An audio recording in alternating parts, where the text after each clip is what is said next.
आज हम नया टॉपिक लेकर आए हैं, कैपेसिटर या कंडेंसर भी बोलते हैं इसको। आप आपके घर में आपने काफ़ी बार सुना होगा कैपेसिटर क्या होता है, कंडेंसर क्या होता है। कई बार आपने सुना भी होगा कि घर में फ़ैन ख़राब हो गया, फ़ैन धीरे धीरे चल रहा है, बिल्कुल स्पीड कम हो रही है, तो इलेक्ट्रीशियन कहेगा कि इसका कैपेसिटर ख़राब हो गया, कंडेंसर इसको तो कंडेंसर लेके आते हो या कैपेसिटर लेके आते हो। तो आपने देखा होगा कैपेसिटर इस टाइप का होता है, ज़्यादातर वाइट कलर का होता है या ब्लैक कलर का भी होता है, ऐसे कैप्सूल टाइप का, इतना टाइप का ही होता है बड़ा सा, तो सिलेंड्रिकल शेप में ज़्यादातर आपने ऐसा ऑब्जर्वेशन किया होगा। तो इसका काम क्या है, कैपेसिटर है क्या, क्या ये फैन में, कूलर में, इसको हम क्यों जोड़ते हैं, इसके ऊपर हम चर्चा करने वाले हैं। तो सबसे पहले प्यारे बच्चों मैं आपको बताना चाहता हूँ कि किसी जैसे कि इंस्ट्रूमेंट को, जैसे फ़ैन वगैरह है, कूलर वगैरह, इसको चलाने के लिए ज़्यादा करंट की आवश्यकता होती है। जैसे कि 25 एम्पियर से लेकर 50 एम्पियर के बीच में शुरुआत में। फिर करंट आपको पता भी हुआ, हर चीज़ को शुरुआती दौर में चलाने में बड़ी जोर लगता है, बड़ी हिम्मत लगती है। जैसे अगर कोई केले की गाड़ी भी है, केले की कोई रेडी भी है, देखी होगी आपने, वो शुरुआत में धक्का ज़्यादा लगाता है, जब वो चल जाए तो आराम से चलता है। वो फ्रिक्शन वाला केस में आपने पढ़ा होगा। ऐसे ही यहाँ पर भी जो फैन, अगर आप देखो कैपेसिटर नहीं होगा तो उसको चलाने में धीरे आराम धीरे जोर लगता है शुरुआत में चलाने में, लेकिन एक बार चल जाए तो कोई दिक्कत नहीं है। तो इसका मतलब शुरुआत में उसको करंट की वैल्यू जो है 25 से 50 एम्पियर के बीच में चाहिए।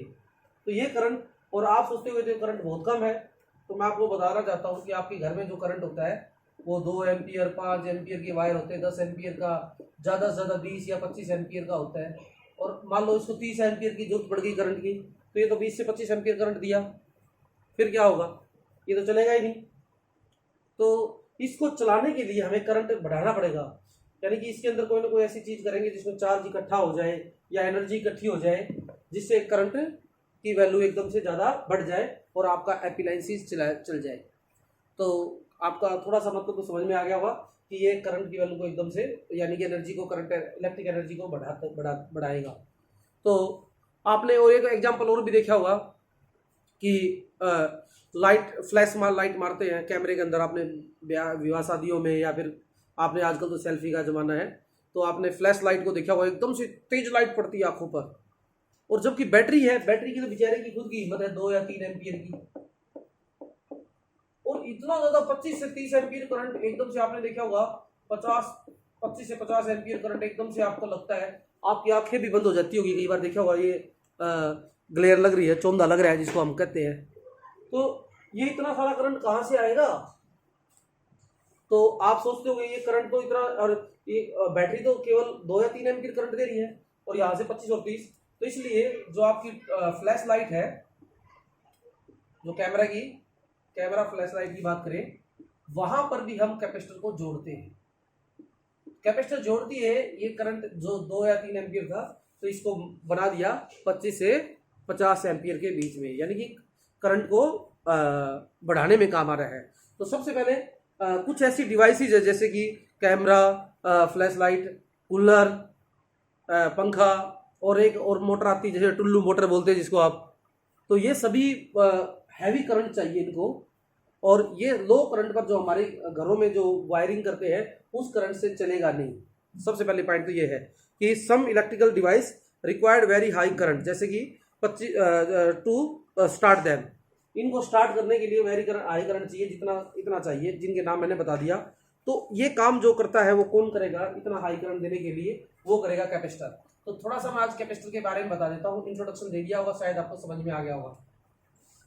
तो कैपेसिटर बच्चों क्या होता है? कैपेसिटर का काम होता है to store electric energy and charge. हाँ बच्चों, इसका जो काम है कैपेसिटर का, सबसे पहले मैं बात, स्टोर इलेक्ट्रिकल एनर्जी और स्टोर द चार्ज। और ये क्या करेगा, एकदम से जो चार्ज स्टोर किया है इसको क्या कर देगा, सप्लाइज इट वंस सडनली। हाँ बेटे, तो ये पॉइंट आपको ध्यान से देखना पड़ेगा कि इसका काम जो है इलेक्ट्रिक एनर्जी और इलेक्ट्रिक चार्ज को इकट्ठा करना, और उस एनर्जी को एकदम से अप्लायंसेस को तुरंत दे देता है। पॉइंट समझना कि एनर्जी को एकदम से इनका काम है इकट्ठा करना, और वो जैसे पंखा चल रहा है तो उसको एकदम से उसको जो रिक्वायरमेंट है उसको स्टार्ट करने के लिए 25 से 30 एम्पियर चाहिए। तो यहाँ से अगर आप कनेक्शन करते हो और करंट सप्लाई करते हो तो ये चार्ज एकदम से इकट्ठा करके जो चार्ज इकट्ठा किया वो एकदम से अप्लायंसेस को देता है, और वो अप्लायंसेस आपका तेजी से चलना शुरू कर देता है। तो समझ में आ गया हुआ क्या इसका काम क्या है? Store the electric charge and electric energy. Please याद रखना क्या काम है? To store the electric charge and electric energy. चलिए ये था कैपेसिटर। इसको डिटेल में और अच्छा सा पढ़ने वाले हैं, बोर्ड के लिए बड़ा इंपॉर्टेंट है।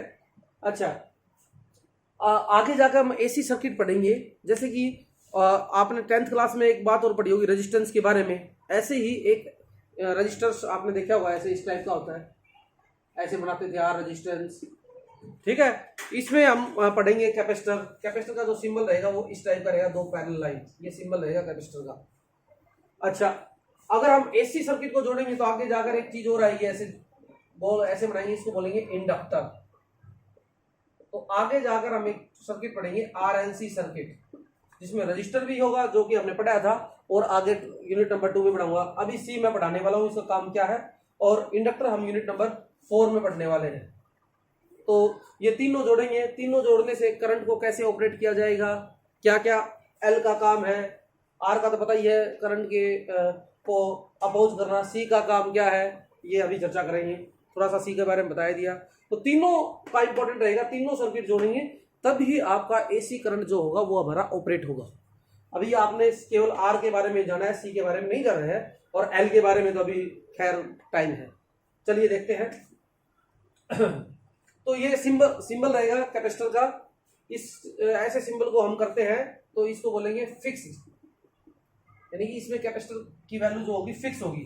अगर मैं ऐसे एक एरो बना दूं बीच में से, तो इसमें कैपेसिटेंस का जो सिंबल बनेगा वो रिप्रेजेंट करेगा वेरिएबल का, यानी कि यहाँ पर कैपेसिटेंस जो रहेगा वो अलग अलग रहेगा। इसको हम चेंज कर सकते हैं। चलो इसके बारे में थोड़ा सा और बताएंगे। तो कैपेसिटर की एक पॉइंट हम पढ़ने वाले हैं, कैपेसिटेंस। कैपेसिटेंस क्या होती है? एक प्रॉपर्टी होती है किसकी? कैपेसिटर की।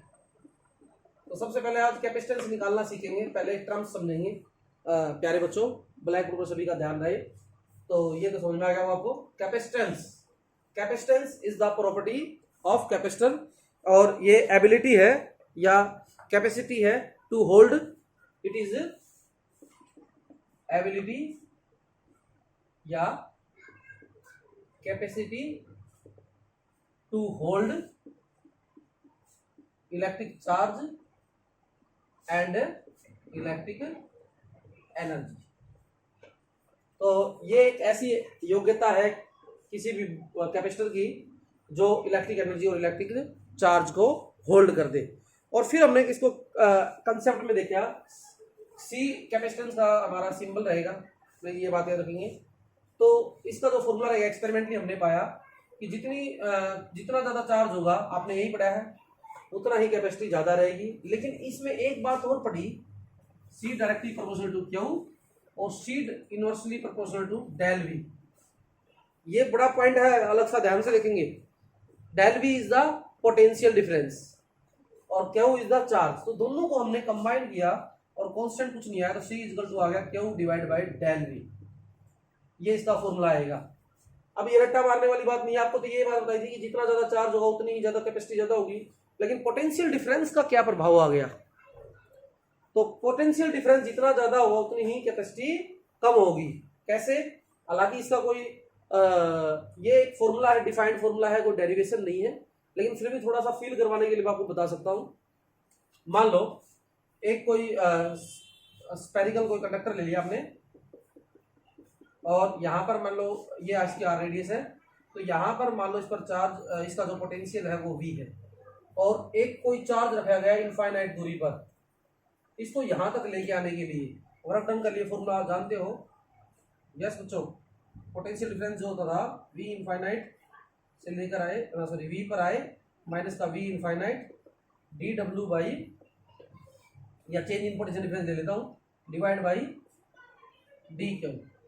तो डी डब्ल्यू इजकल टू हो जाएगा डी वी इंटू में डी क्यू। तो आपने देखा होगा अगर जितना ज्यादा पोटेंशियल डिफरेंस ज्यादा होगा उतना ही वर्क ज्यादा करना पड़ेगा। ऑब्वियस सी बात है, डायरेक्टली प्रोपोर्शनल टू आ गया बच्चों। तो एक बात बताओ, पोटेंशियल ज्यादा होगा उतना ही वर्क ज्यादा करना पड़ेगा चार्ज को लेने के लिए, बोलिए। तो ज्यादा आप किसी चीज को करने के लिए आप दैनिक जीवन में भी करते हैं, तो आप किसी काम को करने के लिए ज्यादा एफर्ट लगाना चाहते हो या कम? ऑब्वियस सी बात है कम। भाई एक चीज कुछ कम एफर्ट से आती है, एक ज्यादा एफर्ट से आती है, तो ज्यादा एफर्ट क्यों लगाएंगे हम? कम एफर्ट लगाएंगे। तो गाइस हम चाहते हैं कि वर्क डन कम से कम हो, पर वर्क डन कम से कम कब होगा? जब पोटेंशियल कम होगा। और पोटेंशियल कम होने से क्या होगा? कैपेसिटी बढ़ जाएगी, यानी कि वर्क डन कम होगा। तो यहाँ पर ये पॉइंट आपको ध्यान में रखना है। तो ये आपको फील हो गया होगा, C is equal to Q divide by del.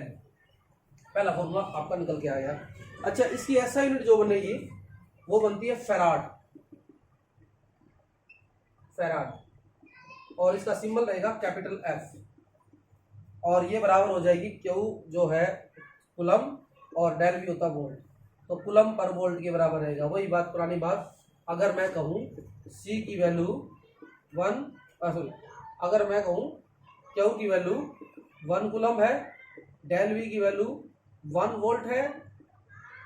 Volt है, तो आप कहोगे C is equal to 1 farad. ठीक है, समझ आई बात? अच्छा, अब आपको एक बड़ी बात और समझाने जा रहा हूं, तो कृपा करके ये बात ध्यान करेंगे। C जो है, कई बच्चे कंफ्यूज हो जाएंगे, क्या C directly proportional to Q बढ़ाओगे तो C बढ़ेगा, डेल भी बढ़ाओगे तो C घटेगा। तो प्यारे बच्चों, जैसे आपने ओम्स लॉ पढ़ा था, R is equal to, 10th class का कुछ तो याद होगा, V is equal to I R, और R इज इक्वल टू क्या था? V by I. तो अगर ये बढ़ाओगे तो ये अपने आप इनका बैलेंस हो जाएगा। तो R की वैल्यू क्या आएगी? कांस्टेंट, ना V पर डिपेंड कर रहा था ना I पर। तो यहाँ पर भी कुछ कंसेप्ट वहीं से निकल के आ रहा है हमारा, उस जैसा ही, वहीं से नहीं सॉरी, उस जैसा ही। तो प्लीज याद रखना, ये एक कांस्टेंट क्वांटिटी है, ये कांस्टेंट क्वांटिटी है। C जो है न तो डिपेंड करता है Q पर और न ही डिपेंड करता है चेंज इन पोटेंशियल पर। ये क्या बात कही सर? क्योंकि ये कांस्टेंट क्वांटिटी है बेटे, तो कांस्टेंट क्वांटिटी है, न तो Q पर डिपेंड है न डेल V पर। तो डिपेंड इस पर करता है, तो मैं आपको बताता हूँ डिपेंड करता है ये, एक तो डिपेंड करता है नेचर ऑफ मीडियम पर, और दूसरा डिपेंड करता है shape and size of capacitor. Please ये बात याद रखना। तो ये 2 पॉइंट आपको याद रखने हैं, यूनिट आपको समझ में आ गई होगी। अच्छा चलो, एक छोटा सा डेरिवेशन मैं पहले करवा देता हूँ, आई थिंक समझ में आ गया होगा सभी बच्चों को। कितना टाइम? अच्छा, तो यहां से हम बात करेंगे, ये पॉइंट आपको समझ में आ गया शेप एंड साइज पर। एक छोटा सा डेरिवेशन देखिए, तो फॉर्मूला याद हो गया होगा, C is equal to Q divide by del V। आज का फॉर्मूला यही रहेगा हमारा। और C जो है वो न तो चार्ज पर डिपेंड करता, कैपेसिटर न तो चार्ज पर डिपेंड करता, ना ही पोटेंशियल पर डिपेंड करता है, नेचर ऑफ मीडियम पर और शेप एंड साइज पर। तो आज हम पढ़ेंगे स्फेरिकल कैपेसिटर के बारे में थोड़ा सा, फिर उसके बाद वीडियो नंबर 2 बनाने वाले इस पर, और कंडेंसर। तो देखेंगे आगे टॉपिक हमारा स्फेरिकल। मान लो एक, आपने पहले से याद होना चाहिए भैया कुछ बातें, आपको ये बातें दिया होगी, inside the conductor electric field is 0, ये बात याद रखनी है आपने, पहले बता चुका हूं मैं। और electric potential is constant throughout the volume of the conductor. और तीसरी बात आपने पढ़ी थी, इलेक्ट्रिक फील्ड होगी perpendicular to the equipotential surface. ठीक है, ये कुछ बातें आपको याद होनी चाहिए। और चौथी बात आपने बताई थी, किसी कंडक्टिंग बॉडी को चार्ज देते हो तो वो बाहर रिसाइड कर जाता है। तो ये आपको पॉइंटों को, और जो सरफेस पर जो इलेक्ट्रिक फील्ड इंटेंसिटी थी वो सिग्मा बाई एप्सिलॉन थी, कांस्टेंट थी। हाँ, एक छठा पॉइंट था, सरफेस चार्ज डेंसिटी जो थी वो डिफरेंट थी डिफरेंट सरफेस एरिया पर, अगर उनका एरिया चेंज हो रहा है तो ये 5-6 बातें आपको याद रखनी है। जल्दी जल्दी मैंने आपको बता दी थी। मान लो ये कोई एक स्फेरिकल कंडक्टर ले लिया या कैपेसिटर ले लिया जिसकी रेडियस r है। ठीक है, अच्छा, इस पर मान लो हमारा चार्ज क्या है, क्यू है। तो सबसे पहले आप एक बात बताओ, पोटेंशियल क्या होगा इस सरफेस का, तो सबको याद होना चाहिए Q divide by 4 pi epsilon r. ठीक है। अच्छा, अब हमने निकालना क्या है, सी। तो सी कैपेसिटर होता है, तो सी इज इक्वल टू होता है Q divide by change in potential. दूसरी प्लेट को हम इनफाइनाइट पर मान लेते हैं और इनफाइनाइट पर जीरो ट्रीट कर लेते हैं। अरे भाई, डेल वी का मतलब यहाँ पर ये ले रहा हूं मैं वी माइनस वी इनफाइनाइट। अरे दूसरी प्लेट हमने इनफाइनाइट पर रख ली तो इसको हमने जीरो ट्रीट कर लिया इनफाइनाइट को, तो ये वी हो जाएगा। तो yes guys, C is equal to, आसान सा टॉपिक है, ज्यादा टाइम में नहीं लगा रहा हूं इसलिए, क्यू और वी की वैल्यू उठाओ, ये यहाँ रख दो, क्यू और ये ऊपर चला जाएगा 4 पाई एप्सिलॉन आर, क्यू से क्यू कैंसिल। तो yes guys, 4 pi epsilon r. याद करो, क्या इसमें क्यू दिखाई दे रहा है, नो। क्या इसमें पोटेंशियल डिफरेंस दिखाई दे रहा है, नो। तो क्या क्या दिखाई दे रहा है, एप्सिलॉन, यानी कि मीडियम पर डिपेंड करता है और डिपेंड करता है आर पर, साइज पर। तो पीछे आपने यही तो बताया था, सी जो है कैपेसिटीज वो neither depend on V nor depend on Q. Clear. अच्छा, अब एक बात और याद रखनी है इसमें, बस ये पॉइंट मैं इसको हटाकर फिर बताता हूं। 1/4 पाई एप्सिलॉन की वैल्यू होती है 9 इंटू 10 रेज़ टू पावर 9। याद है ना सभी को, न्यूटन मीटर स्क्वायर पर कूलम स्क्वायर, ये पॉइंट आपको याद रखना चाहिए। अच्छा, अब अगर मैं कैपेसिटी निकालना चाहता हूं अर्थ की, कैपेसिटी ऑफ अर्थ, तो मैं आपको एक फील करवाना चाहता हूं एक बात। तो सी अर्थ की निकालता हूं 1/4 पाई एप्सिलॉन, यानी कि नीचे ले जाओ 9 गुणा 10 की पावर 9। अरे बोलो बच्चों, इसको उधर ले जाओ, इसको नीचे ले आओ। और आर है अर्थ, अर्थ की रेडियस कितनी है 6.4 गुणा 10 की पावर 6 मीटर। इसको आप काटोगे तो सी की वैल्यू जो आएगी, लगभग मैं आपको सीधा लिख देता हूं, 711 माइक्रोफराड। 711 माइक्रोफराड। इसका मतलब अर्थ कितनी बड़ी अर्थ है, इतना बड़ा अगर आप कैपेसिटर बनाते हैं तो उसकी कैपेसिटी इतनी कम है माइक्रोफराड। इसका मतलब फराड जो है वो कोई भी, अब क्वेश्चन कर दे कि 3 फराड का ले आओ कैपेसिटर, तो ऐसा बन ही नहीं सकता। अरे भाई, अर्थ का खुद का इतना है तो कैसे बन सकता है, अर्थ से भी 10 गुना बड़ा 50 गुना बड़ा कैपेसिटर कैसे ले आओगे। तो इसका मतलब फराड जो है इट इज टू बिग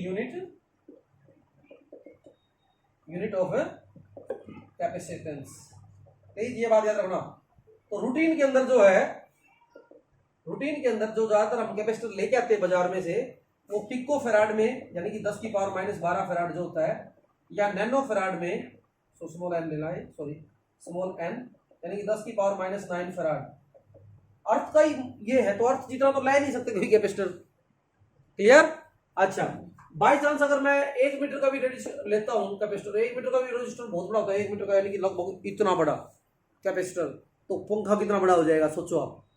अगर 1 मीटर का कैपेसिटर लेंगे तो उसकी कैपेसिटी देखो कितनी आ रही है। तो जरा ध्यान करोगे, C इज इक्वल टू, इसको सोल्व करो, आर की वैल्यू 1 हो जाएगी, तो 9 इंटू 10 रेज़ टू पावर 9, और आर की वैल्यू है 1 मीटर। इसको आप सोल्व करो, 10 की पावर 9 है, तो अगला स्टेप ले लेता हूं।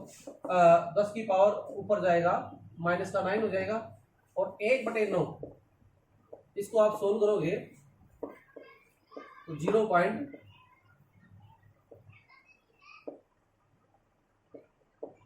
0.1 यह आ जाएगा। ठीक है, यानी कि 0.1 फराड। 0.1 को आप इसको यूं भी सोल्व करना चाहते हो तो 1 into 10 raise to power -10 farad, लगभग 1.1 ले लो, चलो कोई बात नहीं। तो गाइस, इतना कम फराड होगा हमारा 1 मीटर का ही। ठीक है, तो इसलिए प्लीज ये बात याद रखना। चलो, अगला जो मैं एनर्जी का निकालने वाला हूं, तब तक ये इतना वीडियो देखो ही, आगे हम इसको और अच्छी तरह से डील करेंगे। Okay, all the best.